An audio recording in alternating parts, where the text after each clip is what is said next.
Welcome to Wine Soundtrack USA. Listen to the passion with which producers narrate their winery and their world. In 30 answers, discover their stories, personalities, and passions. Hello, friends and listeners of Wine Soundtrack. This is Allison Levine. I am sitting here today in Vista Colina, which is a lovely kind of resort area in Napa that's filled with tasting rooms. And I'm in the tasting room of the Wine Foundry and Anarchist with owners Valerie and Philp von Burg. So Valerie and Philp, I'll give this to one of you, but tell us what the Wine Foundry is and Anarchist and how it all fits together. So the Wine Foundry is a winery that specializes in custom-made wines for private individuals and small commercial brands. We have a menu of about 20 vineyards and varietals that our clients can choose from. They work with our winemaking team to make custom wines to their preference and palates. And they choose custom packaging, custom labeling, and they end up with their own signature wine that they help make and help to determine the direction of their wine. And so we do that, as I mentioned, for private individuals and also small commercial brands. So people who have dreamed of having their own commercial wine brand can come to us and we help them everything from the fruit all the way through the packaging and through all the logistics. Wow. But you're not just a custom place. You do have your own labels as well, correct? Correct. And so we've been doing the custom wine for about 8 years, almost 9 years now. And a couple of years ago, we decided that we wanted to have a little fun too, not let just our customers have fun. So we kind of took the gloves off for our winemakers and told them to, explore, be creative, and come up with something different. And so we launched the Anarchist Wine Co, which is really kind of blends for the most part. Really moving away from the traditions of Napa Valley, of vineyard designates or varietal designates. So pretty much every one of our Anarchist wines is a blend of some sorts, and many of them are unconventional blends as well. Yes, I've tasted a few, and they're very fun. So we'll be talking about those shortly. But tell me, you're working with, you said, about 20 different vineyards. How are you picking your vineyards, and where are these vineyards located? You're not working with any estate fruit, all sourced, but how are you sourcing wines? What do you look for? So we do work with some very notable vineyards. That's really our calling card for our clients, is we get them access to the best fruit available. We have 20, if not more, vineyards. Most are Napa, Sonoma, but we also source from Mendocino, Clarksburg, as well as the Santa Rita area. So we try to offer a full palette of wines for people to choose from, and we're always looking for the highest quality fruit. And so you're using that for Anarchist. And tell me, what's your total case production for Anarchist? Around 2,000 cases a year right now, and COVID set us back a little bit, but we're hoping to start growing again. And then you also have more traditional varieties under your Foundry label. And what's the total case for that? Foundry is a smaller brand. It's kind of higher end, and we do about 500 cases a year of that. And so where are your wines available? I know we're sitting in your tasting room, which people can come to, and they can come taste here and purchase. Can they buy online, and can they find your wines anywhere else? So, go ahead. So we are primarily direct to consumer. We sell through our wine club, through our tasting room, and online. And the online store is anarchistwineco.com. And that's where you find both the Anarchist line and the Foundry line. So I'm curious, this is going back, but what is your first memory relevant to wine? Who wants to go first? Well, as a child, I grew up with wine drinking parents, and they would kind of drag me around to places in France and in Italy. And so I got to try wine at an early age. It was kind of accepted in our family for the children to join and for at least a sip at dinner. And it used to be kind of a family fantasy, as a group fantasy. Let's someday have a vineyard. So that was always in the back of my mind. And when Valerie and I kind of settled out here, and I decided to be more West Coast centric and look for something to do on the West Coast. And we decided, wine was in our one of our passions, and here we are. What about you, Val? Do you have a memory? What your first memories? How far back they go? So I did not grow up in a wine drinking family. And so my first memory was probably in college. It's probably not a memory I should repeat. But I quickly developed a taste for wine. And I love wine and food, fine dining, and traveling. Probably drank a lot of European wines along the way. And I think that's where I really developed my love for wine. It's traveling through Europe and tasting all the small brands. So is there a particular wine that comes to mind for either of you? And I wonder if it's even the same wine that was one of those aha moment wines. Something you tasted that just, opened your eyes to wine or to a grape variety, to a region, or even to where we are today. So probably for me, it was probably Chateauneuf-du-Pape. I love those Rhone Valley wines. And that one is just hard to beat. And I'm going to go with Chateau Margaux. Nice. So I was fortunate enough to try some of that wine, go to a tasting where we did a vertical of Chateau Margaux, and that was like, wow, this is something. So you guys have traveled the world and you've drunk wines in many different countries. Which country or which populations do you think drinks the best in terms of quality? So we spend a lot of time in France, and I think France is our favorite place to go and taste wines. Mm-hmm. We haven't been able to go for a couple of years now, but we try to go once a year there and explore different regions within the country, and it's always a new experience for us. So. We love Italian wines too, though. It's hard to be so if we come to your home and we went into your cellar, what types of wine, what smattering of countries would we find in there? Or is it mostly local? We have a lot of California wines now, being in the California wine industry, and probably mostly Bordeaux varietals at home. Yeah. From any particular countries? France, of course. France, of course. France and California primarily. And have you opened something recently that just drank really, really well? Neither of you can remember. It must have been really good. So, I mean, we have been, focused on our brands lately.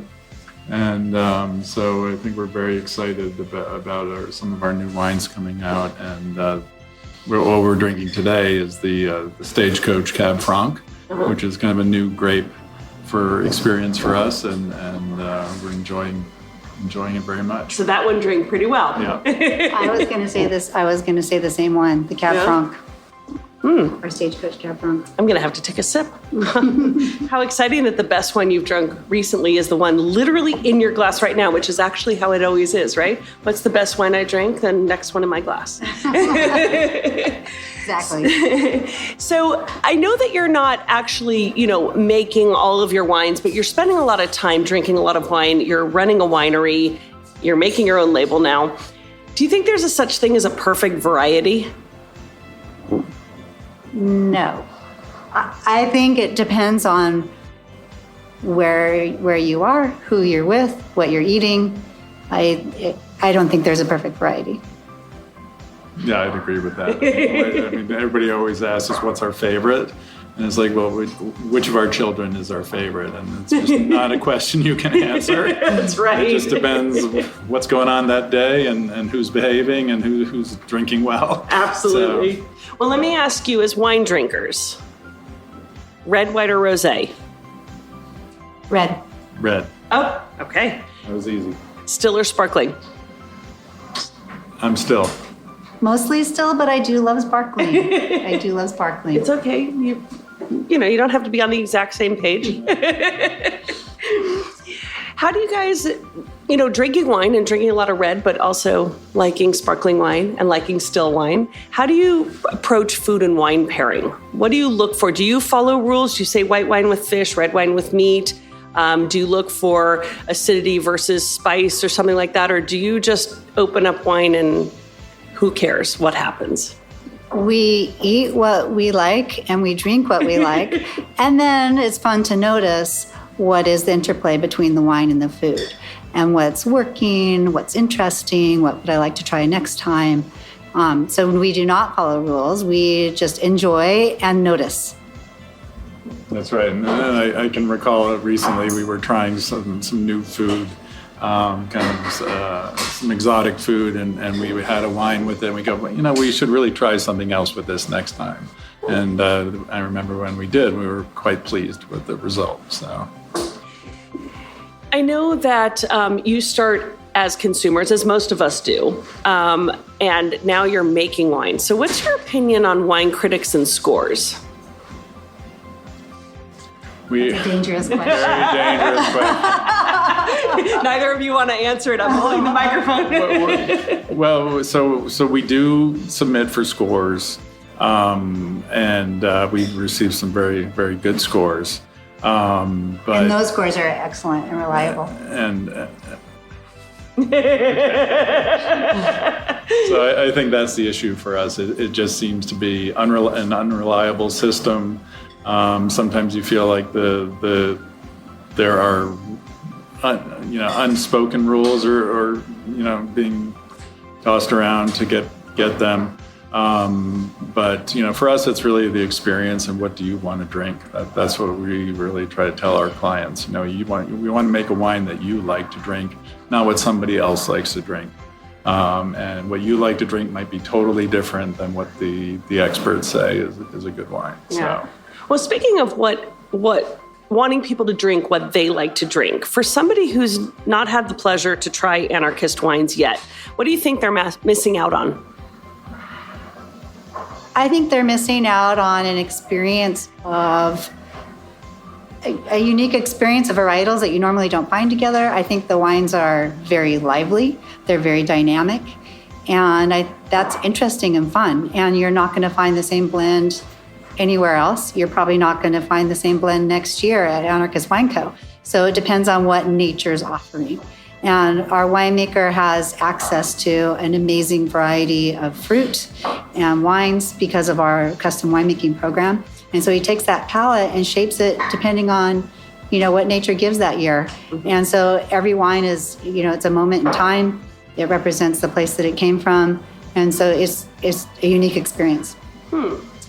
So Anarchist, you're a bit rebellious in your blends and how you choose grapes. And I'm curious, sitting here in your lovely tasting room, if space aliens were to walk through the door right now, which of your wines would you want to welcome them with? Easy one, right? Yeah, for you guys, it's easy. For us, it's our conspiracy theory, which is inspired by space and aliens. How apropos. Yeah. How convenient that we have a wine. Seriously. But tell us a little bit what that wine is. So it's a blend of about 6 different varietals, kind of Syrah based. It contrasts with our Philosopher, which is more of a cab based blend and kind of a deeper, richer wine. And it's kind of more of a light, easy drinker, and very smooth and full-bodied, and it's a lot of fun. So. Would you give the same wine to the aliens if they walked in? 100%. And if you come to the tasting room and you get their little card for conspiracy theory, they have a great card for each winery. There's actually an alien with the bottle, so that was an easy question. An inflatable alien. An inflatable alien.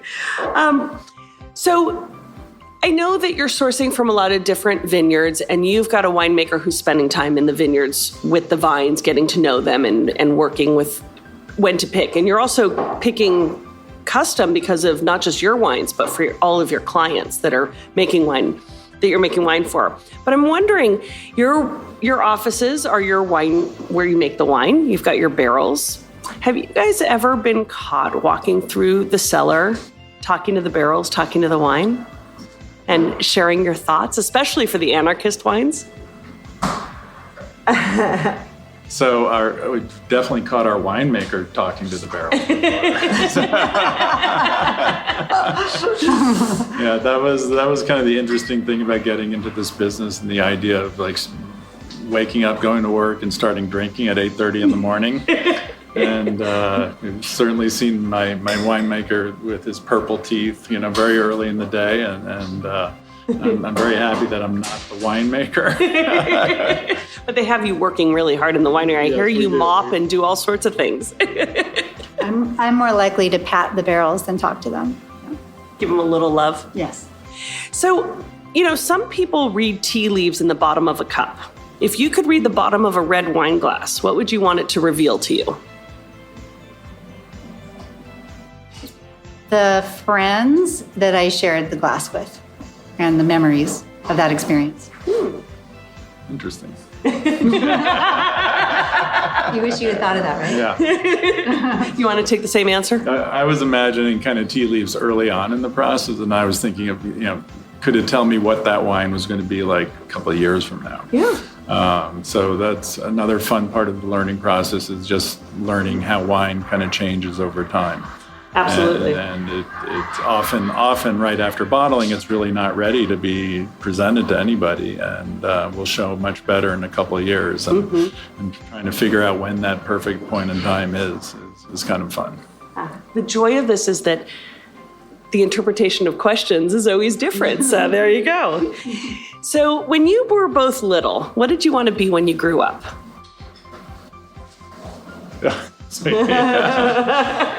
So, all right, well, here I'm getting set up on this one, but there's another one coming too that sets you up for it. So you can just tell me what you wanted to be when you grew up. Okay, well, I had no idea what I wanted to be when I grew up. And I think I'm a late bloomer, but I got involved as a turnaround manager. So I was exposed to lots of different kind of businesses. And that's what I enjoyed doing. I enjoyed learning different businesses, understanding their models, and then eventually I could figure out how to improve them and make them better businesses and companies. And so I just like the challenge and the puzzle of figuring these things out. Which makes a lot of sense into how you started this business, because it's a puzzle to make all these different wines for different people and offer something to wannabe winemakers. So this was interesting. So my whole career was trying to make companies more efficient, reduce the number of things going on in a company so that you could focus and become an expert at one thing. And then this model kind of exploded that paradigm, because all of a sudden every barrel is a different wine. Every barrel is a totally different product. And there are no efficiencies to it. And it really becomes kind of just managing kind of chaos. Organized chaos. Yeah. What about you, Val? What did you want to be when you grew up? I wanted to be a TV reporter. And what did you end up doing? I became a trial lawyer. Also asking a lot of questions in a slightly different way. So now that you still practice law, and you guys now have a business making wine, but I'm curious, what do you like to do in your free time? I am an avid dressage rider, so I have horses and I ride dressage. We also love to ski, we kayak, we do whitewater rafting. We are really outdoor enthusiasts. And you have a hobby? I have, in addition to all those, I do a lot of bicycling. I've done a lot of endurance bicycle rides. I did the Paris-Brest Paris ride, which is an 800-mile ride in 90 hours. Oh my God. And so tomorrow, I am departing our house and bicycling to Virginia, so 3,700 miles. And what is the time that you estimate it'll take you to go 3,700 miles? That's a really good question. So I'd like it to be around 5 weeks, so 100 miles a day kind of thing. But, on one of these adventures, it's hard to predict what's going to happen, what kind of weather I'm going to run into, et cetera. And are you carrying everything on the bike and on your back, or are you driving alongside Val and catching up with him in places? I'm going for the first 2 days. On bike? No. Oh. In the car. In the car. Yeah, so I'm pretty much carrying everything. So I'm not camping. I call it the credit card tour. So hopefully make it to a hotel. Nothing like a good shower after 100 miles of bike riding. And I'm curious, other sports, I just have to mention, I'd heard a little something that you had a hobby. You probably don't do it anymore. But what was the coolest sport you did as a younger man? All right, so the true confessions here. As a child, I really wanted to be a bobsledder. And so I went to Lake Placid after college, and I was taking some time off and went up, tried to be a bobsledder, and they told me it was going to be really hard for me to get into it that right away. I only had a year. So they said, yeah, but they're taking applications down at the luge office. So I walked down the street, bought a $700 sled, and I was luging the next day. And so I luged for a year and did fairly well, but not enough to convince me to take another year off after that. So no Olympic aspirations? No, I had those, but it was not an easy sport to pick up. So it actually takes a lot of work, and the people who do it are just amazing, and the amount of time they've dedicated to learning it. And So if the U.S. luge team were to win the gold medal in the next Olympics, which of your wines would you want to give to them as a congratulations? oh, good plan, yeah. Yeah, See how I do that? great questions. I might give them Rage Against the Machine. Ooh. And tell us about... So Rage Against the Machine is kind of an unconventional blend in our Anarchist lineup, and it is both reds and white wines in it. And it's a wine like nobody else has had. So luge is a little bit like that. So. And I'm not as familiar with dressage, but did I say that right? Yes. But if you were to win, well, no, it wouldn't be you because you can drink any of your wine. But if your favorite competitor were to win, what would you want to celebrate with? Well, the dressage trainers and competitors I know love champagne. And so our foundry, Blanc de Noir, would be right up their alley. Yep. I can see that. So when you're planning a romantic evening for the two of you, what sort of wines make for a romantic evening? And let's see if you both feel the same way. Well, I don't think it depends on the wine, but we drink probably a lot of Bordeaux for our romantic nights out. I think a Cab Franc is particularly romantic, in my opinion. And of course, the Châteauneuf-du-Pape. Mm-hmm. Yes, and we do drink a lot of Bordeaux. So when I'm trying to do something special, then we'll usually go to a Pinot or some varietal that we don't have kind of in our normal lineup. It sounds like you guys just drink good wine and like to explore. Yeah. Every night's romantic with you two. We like to think of it. So we all carry, we're all given words of wisdom and pieces of advice throughout our lives and throughout our careers. Is there one piece of advice you were given by someone at some point that you really try to live by or carry through your days? You can have everything, just not all at once. Do you know who told you that? I do. I was a partner at a law firm when I was a summer clerk at the law firm. And it was excellent advice because then it allows you to not be in a hurry. You can have everything you want and you just don't have to hurry. Slowly. You just take it as it comes. Yes. Ooh, good advice. Yeah, I wish I thought of that. What about you, Philip? So I don't know. That's a tough one for me. Had a lot of mentors over time, but the one thing that stuck with me is that growth is not for the sake of growth is not necessarily a good thing.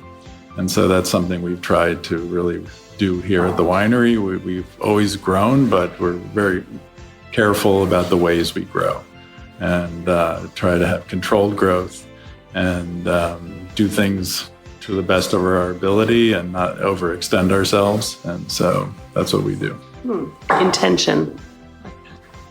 So when you look back at your careers, and obviously you've had careers in other industries as well, what would you say is one of your proudest achievements to date? So, as I said, I was a turnaround manager, and kind of my biggest success and proudest moment was working with a bus company. So anybody who lives in a metropolitan area and rides the buses or sees the buses, they have ones that articulate in the middle, so they're kind of like double-length buses. And so I saved that company, really, or the company I was working with bought them, and we turned them around, and I was the CEO of it for the first 6 months. And really the most fun part was going back a couple of years later and to one of their trade show events, and kind of everybody kind of appreciating me. I know those buses. I see them on the road. Yeah, so that was a really fun, but that was a company where they were making one bus at a time, 6,000 parts on every bus, and there was just no way for them to make money. And so we were able to get bigger contracts for them, and so that they could make, instead of one bus, they could make 300 buses. And that was kind of the thing that helped the company succeed. Well, thank you. And Val, what about you? So career-wise, I'm going to have to say I'm really proud of the winery that we've built. And we bought the assets from a previous winery that went out of business. And we were able to keep key staff members from the previous winery and rebuild a team, rebuild the trust of the clients, rebuild the trust of the growers, which wasn't easy because they didn't know us from Adam. They had no idea who we were. And so building that trust, building that teamwork, building the partnerships was fun and exciting and challenging. And it feels really good that we've done it. And you guys are coming up on your 10-year anniversary because you started in 2012. Yeah. So a decade, congratulations. So complete this sentence for me. A table without wine is like...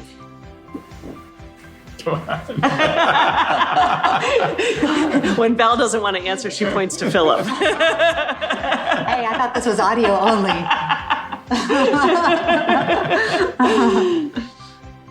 Okay, I'll answer. Good. It's just a table. Nice. I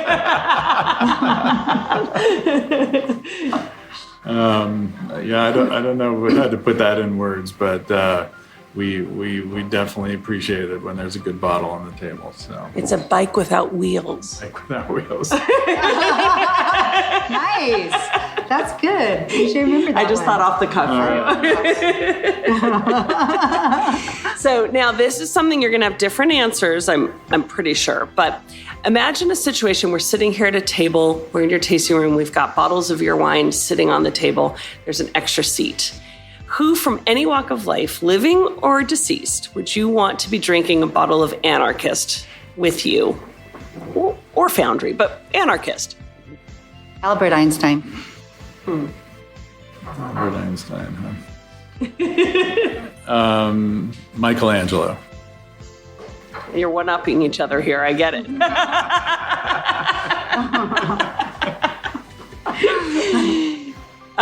And the reason? What came to mind on that? I'm just curious. I like to think of the Anarchist Wine Co lineup as wine for liberal arts majors because it's interesting, it's creative, it draws from a lot of different disciplines.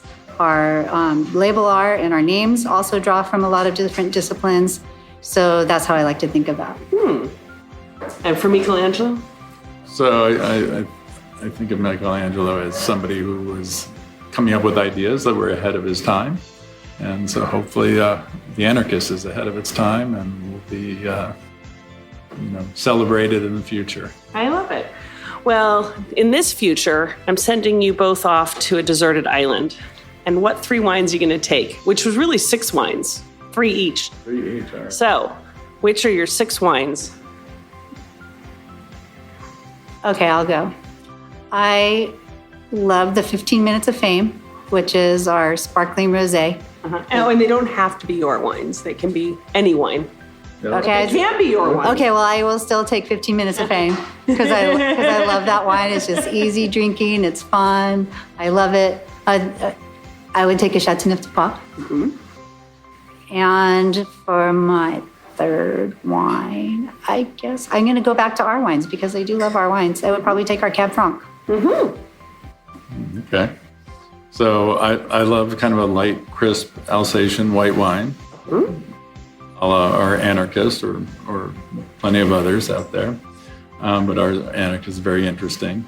I love Pinot and a nice kind of light, crisp, as well. And then I would take a big, what we call a big boy, muscly cab, and probably something out of our Broken Rock vineyard. So. Perfect. Okay.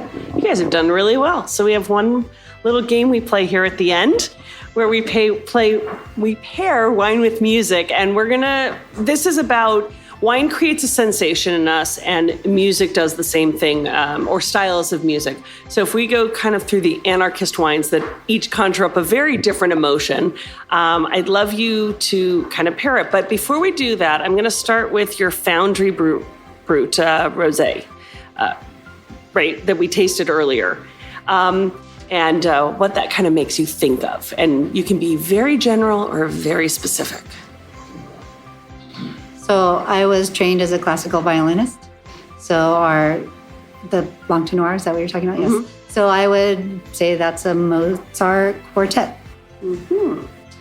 Okay, then I'm going to move over to your the rosé that we tried, the Rosé against the machine. Rosé against the machine. Yeah, so that is a summer kind of beach inspired drink, and so I'm gonna go with like some Bob Marley reggae. Like it. Okay, Val, you said one of your island wines is your 15 Minutes of Fame, which is the reverse of the Rosé against the machine in the varietal makeup, because you went from Rosé against the machine is Tempranillo with Mourvèdre and a tiny bit of Pinot, and 15 Minutes of Fame is Mourvèdre with Tempranillo and 1% of Pinot, but with bubbles on it. So what does that make you think of? The Go-Go's. I love it. And you love, Philp, Alsatian whites, and you mentioned Anarchist. I'm going to pull out your Anarchist 2019, which is a blend of Gewürztraminer, Pinot Gris, Viognier, Sauvignon Blanc, and Chardonnay. And what would you pair with that? A little Talking Heads, Stop Making Sense. God, you guys are good at this. Let's keep going. Okay. So then we have your Welcome to the Aliens wine, your conspiracy theory, which is Petit Syrah, Syrah, Malbec, Sangiovese, and Zinfandel. And now you understand why an alien is in theme with this. But what would you pair with that?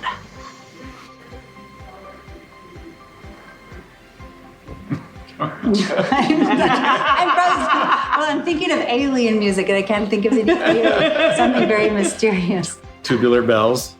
Okay. All right. The peanut gallery just nodded in agreement. And last but not least, your Cabernet Franc. Come on, classic. I'm gonna go with Rolling Stones because it's just a classic. Something for everybody. Fantastic. See, lots of cool wines and a diverse range of music, so that's perfect. Well, Val and Philp, you have been great. I'm going to ask you one last question that has a 2-part answer. The first part of it is, what wine region in the world is at the top of your bucket list to hit next, to go visit and travel and explore? So I would love to go back to the Republic of Georgia.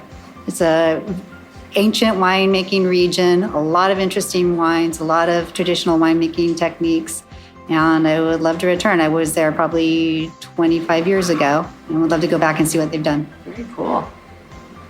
Yeah, so on my list, which is a real list, so we're trying to get to the Sicily, Mount Etna, and explore orange wines that come from that region. So that's kind of an interest that we have, and kind of an unusual wine, and that's a place that we know makes some great ones. I love it. Well, orange wine is a theme with both of you there, with both your regions. A little skin contact wine. We do make it. We're sold out. Oh, see, I didn't get to try it. Well, this is the second part of the question, and perhaps the answer you'll have that skin contact wine available when people come and visit you. So for people listening today that would love to check out Anarchist Wines, how can they find you? How can they visit you? And what are the options here? So we have our tasting room in Napa, where we are right now, which is easy to get to as far as Napa goes. It's in the southern part of Napa, very accessible. It's right next door to 8 other wineries, so it's easy to walk from winery to winery, so no driving involved, which is excellent. With a lovely outdoor area to picnic and stuff. Absolutely. We're also available direct to consumer in 43 states plus TC, and growing because more states are opening up. And at anarchistwineco.com, you can buy the Anarchist lineup and the Foundry lineup. Great.